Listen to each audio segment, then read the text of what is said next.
Hello all, welcome to Teju foods and vlogs. ఈరోజు beetroot కర్రీని ఎలా చేసుకోవాలో చూపించిపోతున్నాను.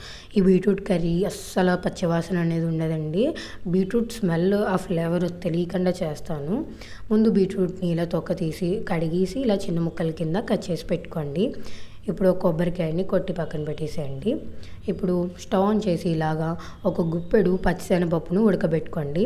ఇది పూర్తిగా ఉడికిన తర్వాత స్టవ్ ఆఫ్ చేసేసేయండి. ఇప్పుడు స్టవ్ ఆన్ చేసి కడాయి పెట్టుకొని అందులోకి నూనె వేసుకోండి.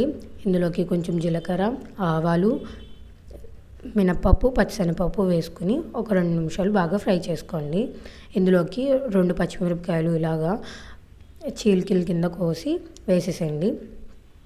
ఇప్పుడు తాలింపు బాగా ఫ్రై అయ్యేలాగా ఫ్రై చేసుకోండి. ఇప్పుడు ఇందులోకి కట్ చేసి పెట్టుకున్న బీట్రూట్ని వేసేసేయండి. బీట్రూట్ పచ్చివాసన పోవాలంటే ఒక 5 నిమిషాలైనా బాగా ఫ్రై చేసుకోండి. అప్పుడు స్మెల్ అనేది రాకుండా ఉంటుంది. ఇలా ఇందులోకి కొంచెం వాటర్, కొద్దిగా ఉప్పు వేసుకుని బాగా కలిసేటట్టు కలుపుకోండి.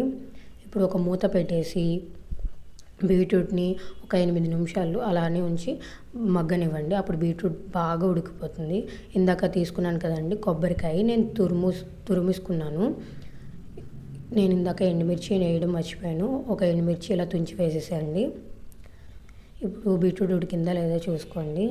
ఇందులోకి మనం పచ్చిశనగపప్పుని ఉడకబెట్టుకున్నాం కదా, అది వాటర్ అంతా తీసేసి పచ్చిశనగపప్పుని వేసేసేయండి. ఇలా బాగా కలిసేటట్టు కలుపుకొని ఉప్పు సరిపోయిందో లేదో చూసుకొని యాడ్ చేసుకోండి.